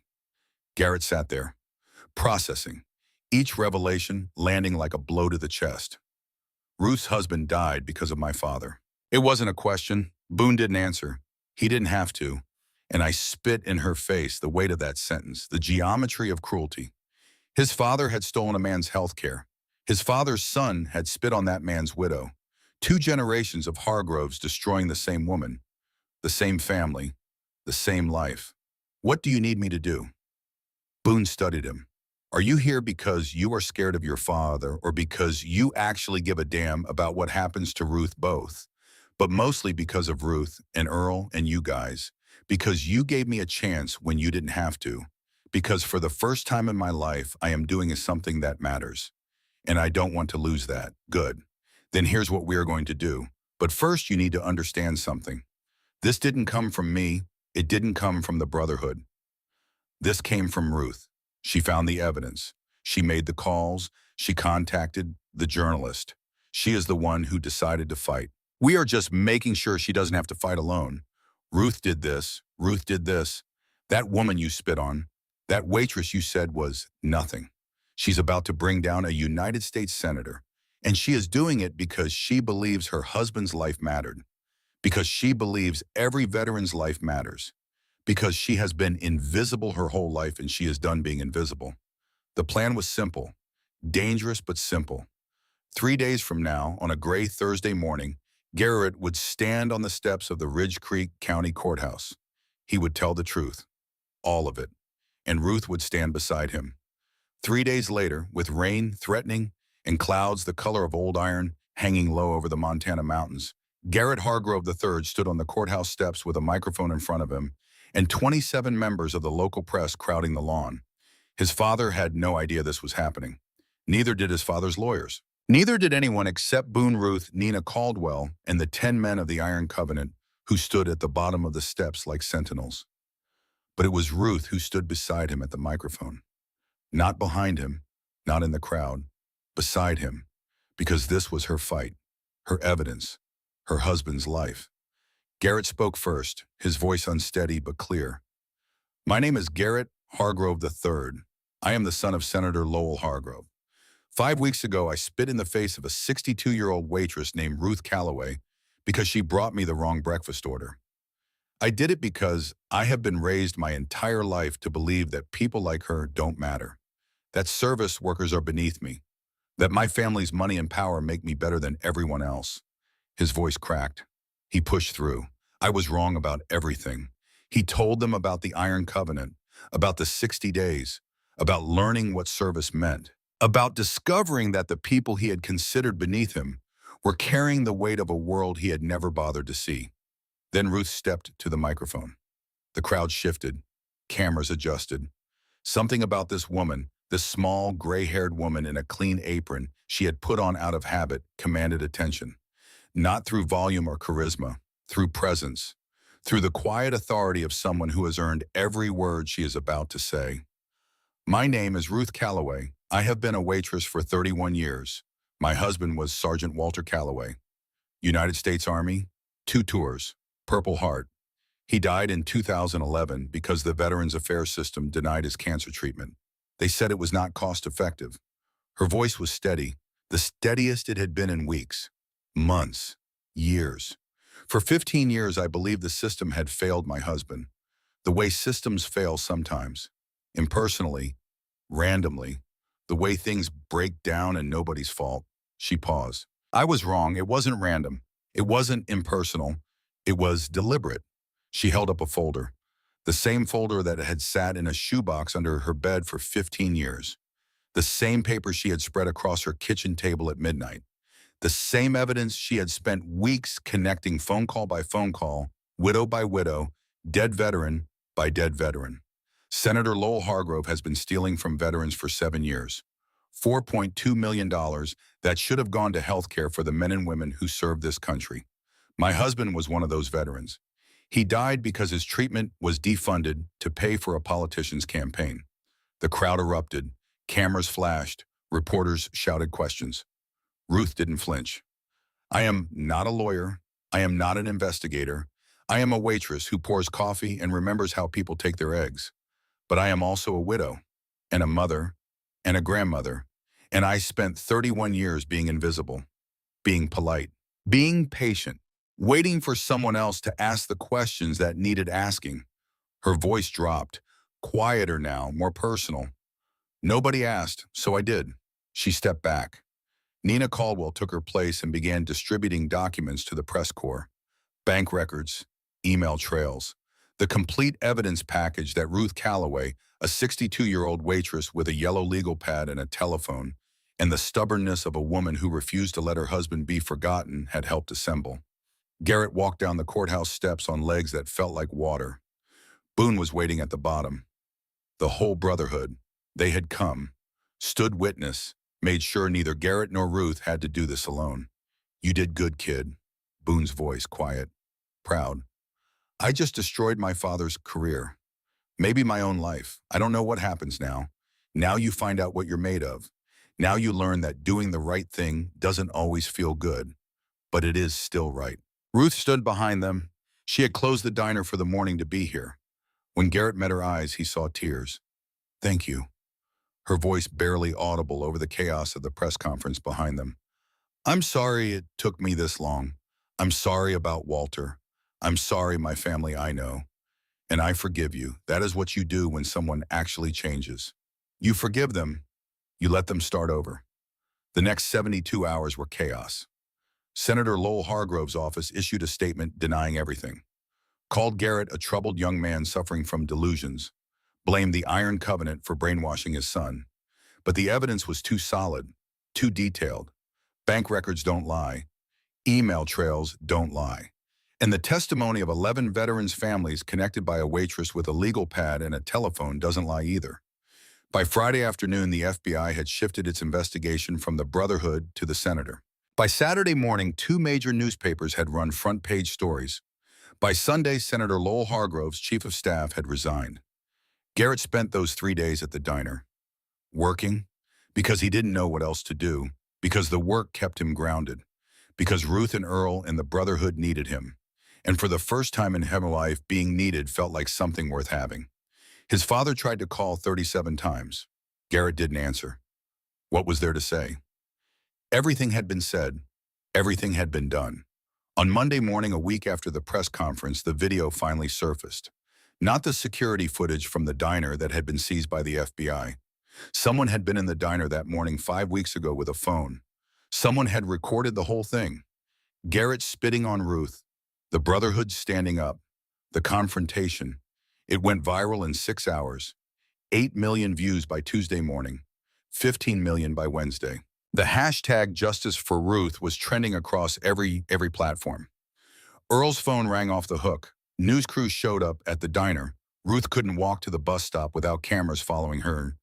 And a GoFundMe appeared. Nobody knew who started it. The account was anonymous. But the goal was simple. Help Ruth Calloway. Help a woman who had spent 31 years serving others finally get a break.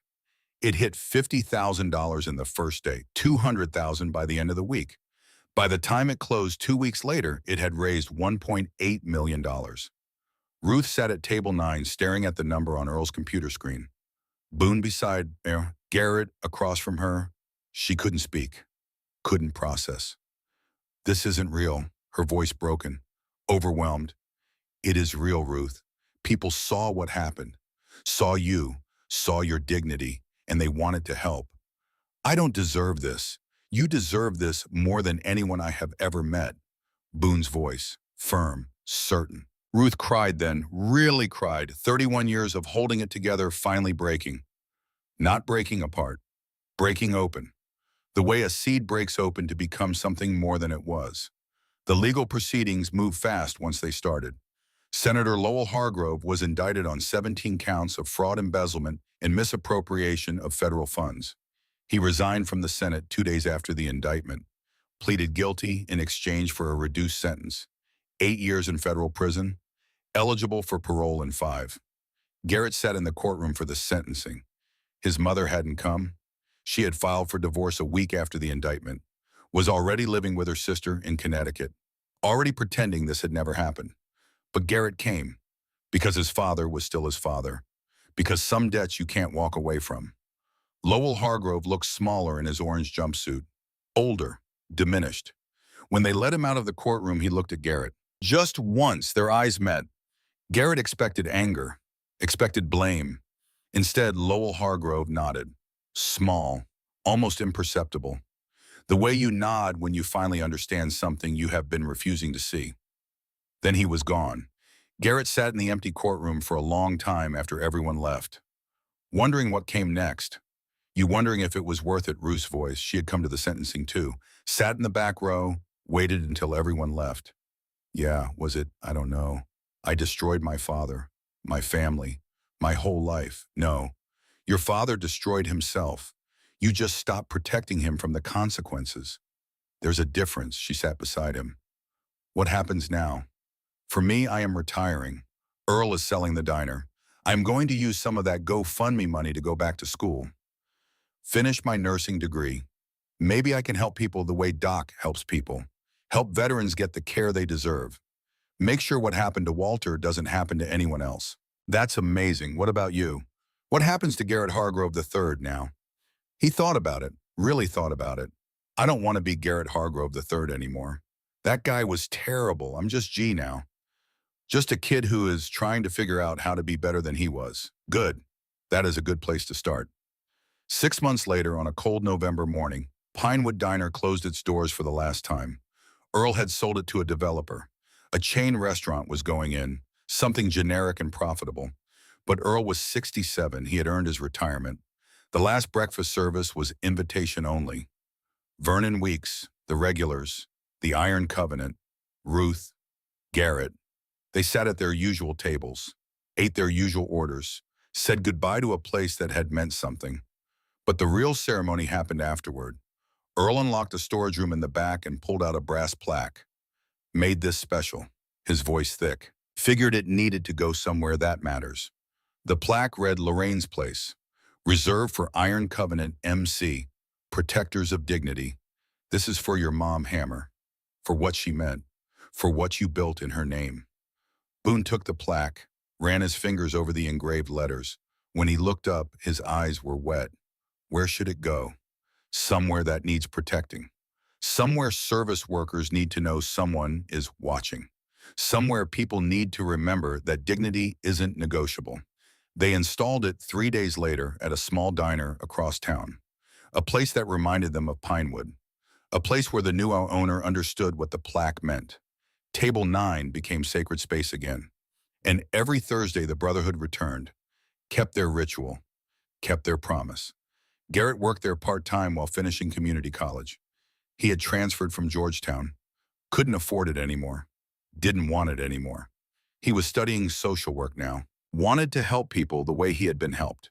He lived in a small apartment he could barely afford, drove a used Honda because the Mercedes had been seized as part of his father's asset forfeiture, worked 40 hours a week on top of school because that is what you did when your trust fund evaporated and you had to learn how real people lived.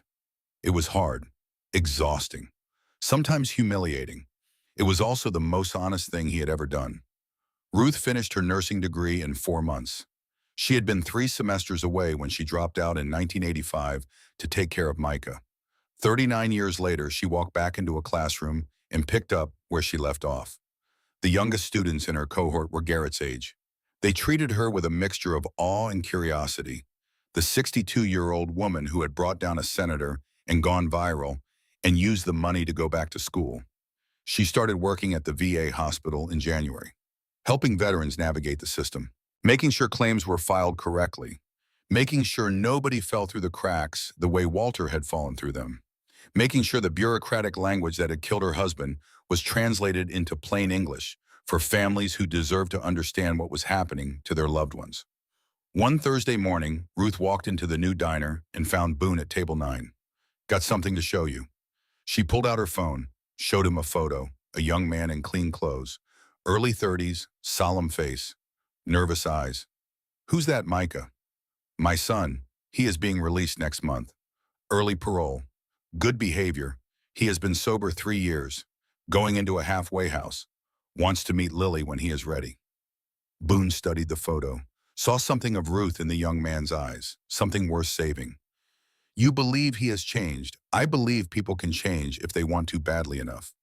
If they have support, if someone gives them a chance. She looked across the diner. Garrett was serving an elderly couple. Patient, kind, nothing like the boy who had spit on her 6 months ago. Look at G. 6 months ago, I would have said he was hopeless.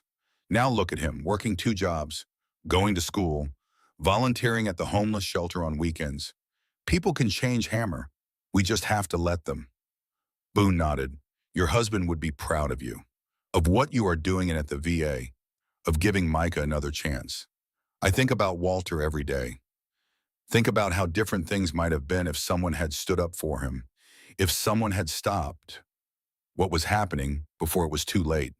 You can't change the past, no, but you can change what you do next. The door opened. A young woman walked in. Early 20s, nervous, looking around like she wasn't sure she belonged. Garrett approached. Morning, sit anywhere you like. The woman sat at the counter. Garrett poured coffee without being asked. She looked up grateful. You are Garrett Hargrove. I recognize you from the news. Just G. And yeah, that is me. I wanted to meet you, to thank you. My dad was one of the veterans who got his benefits restored after your father's case. He is getting treatment now. He is going to be okay because of what you did. Garrett set down the coffee pot, felt something warm in his chest. Not pride exactly, something quieter, something sustainable. I'm glad your dad is okay. Really glad. It takes courage to stand up to your own family, to choose what is right over what is easy. I just wanted you to know that it mattered.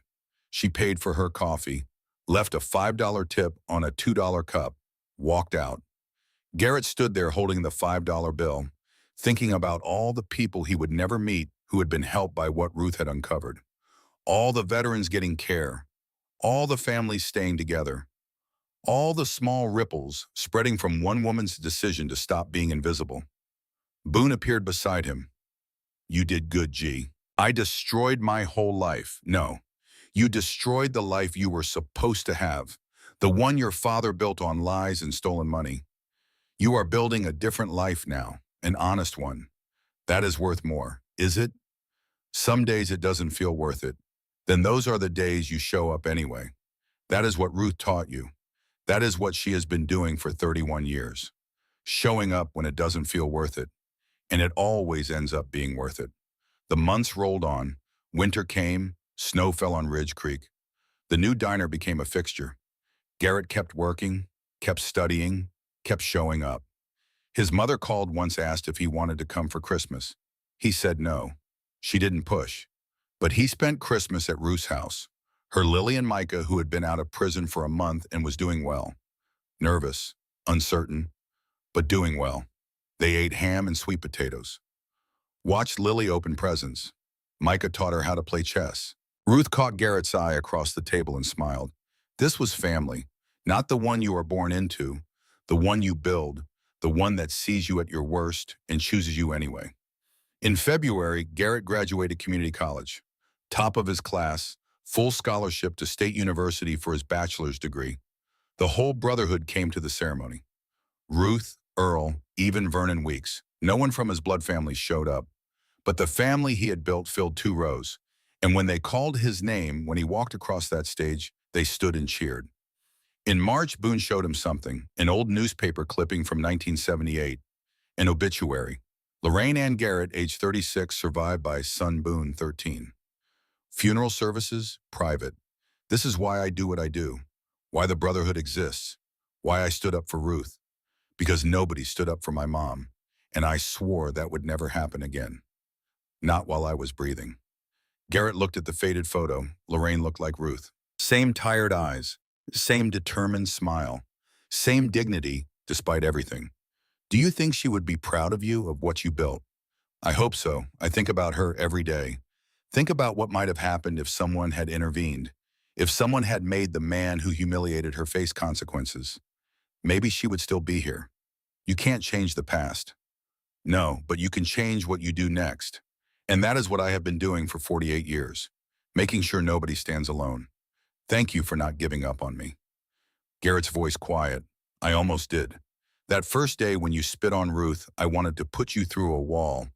But I remembered something my mom used to say. She said everybody deserves a chance to be better than their worst moment. On a warm day in May, nearly a year after that morning at Pinewood Diner, Garrett stood at Arlington National Cemetery in front of a headstone. Frank Joseph Calloway. No, Walter Joseph Calloway. Sergeant, United States Army, 1954 to 2011. Beloved husband and father. Ruth stood beside him. She visited once a month, always brought flowers, always spent an hour talking to a man who couldn't hear her anymore but maybe felt her presence anyway. I never got to meet him. But I am sorry. Sorry for what my father did. Sorry that Walter didn't get the care he deserved. I know. And Walter would have liked you, G, the you that you are now. He believed in second chances, believed people could change if they worked at it. She placed fresh flowers on the grave. White roses, Walter's favorite. You know what the hardest part is? Not the anger. I processed that. It is the what ifs. What if he had gotten treatment? What if we had had 10 more years, 20? What if Lily had gotten to know her grandfather? I can't give you those years back. I can't fix what my father broke, but I can make sure it doesn't happen to anyone else. That is what I am going to do. Spend my life making sure veterans get what they deserve. Ruth looked at him. This young man who had been a monster and was becoming something better. Not perfect, still learning, but trying. Always trying. That is all any of us can do. Show up. Try. Make tomorrow a little better than today. They walked back to the car together, the spring sun warm on their shoulders, the cemetery quiet except for the wind through the trees. That night, Garrett sat at his small apartment desk and wrote a letter. He had been writing it for weeks, revising, trying to get the words right. It was addressed to his father in federal prison, not defending what Lowell Hargrove had done, not asking for leniency, just acknowledging that people were more than their worst acts. That redemption was possible if you worked for it. His father had 5 years left on his sentence. Garrett would write him once a month, short letters, updates on life, never asking for anything, never expecting anything. Just letting his father know that someone still saw him as human. Because Ruth had taught him that dignity worked both ways. You didn't withdraw it from people who had lost their way. You held it steady, reminded them it was still there, waited to see if they would reach for it. Maybe his father would. Maybe he wouldn't. Either way, Garrett would keep trying. That is what you did when you learned that love looked like accountability, like truth, like refusing to protect people from the consequences of their choices while still believing they could make better choices tomorrow. On the first Thursday of June, Garrett walked into the diner for his morning shift. The brotherhood was already at table 9. Ruth sat with them. She didn't work here anymore, but came by sometimes. Kept the connection. Boone waved him over. Got something for you.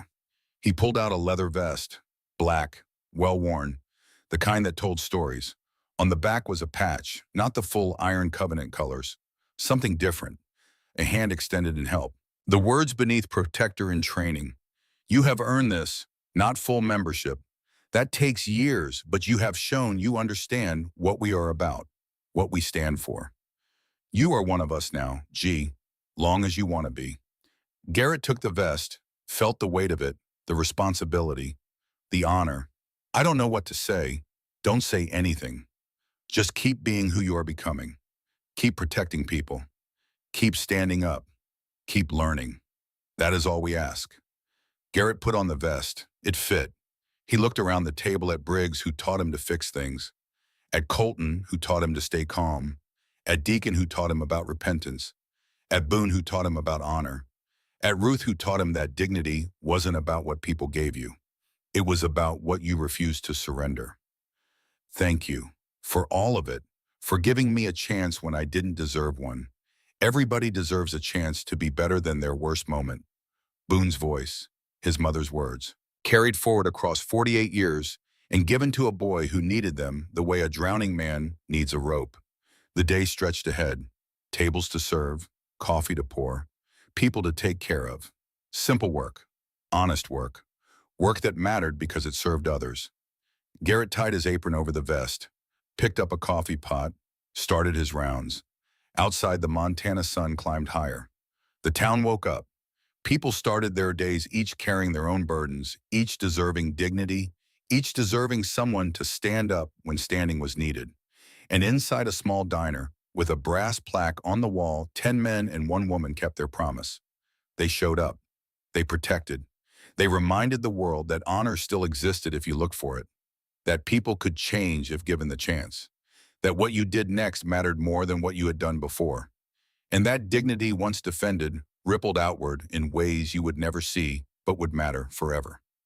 The coffee poured. The day began, the work continued, and Ruth Calloway, who had spent 31 years being invisible, who had lost a husband to greed and a son to addiction, and nearly lost herself to exhaustion, stood at the counter of a small diner in Ridge Creek, Montana, watching a young man pour coffee for an old man, and smiled. Not her work smile, not her armor smile, her real smile, the one she saved for moments when the world proved itself capable of something better than what it usually delivered. She had been a waitress. She was now a nurse. She had been invisible. She was now seen. She had been silent. She had spoken. And the speaking had changed everything. Not because her voice was loud, but because it was true. And sometimes in a world that rewards volume and punishes silence, the truest voice is the one that has been waiting the longest to speak. Ruth Calloway had waited 62 years. And when she finally spoke, a senator fell and a young man rose.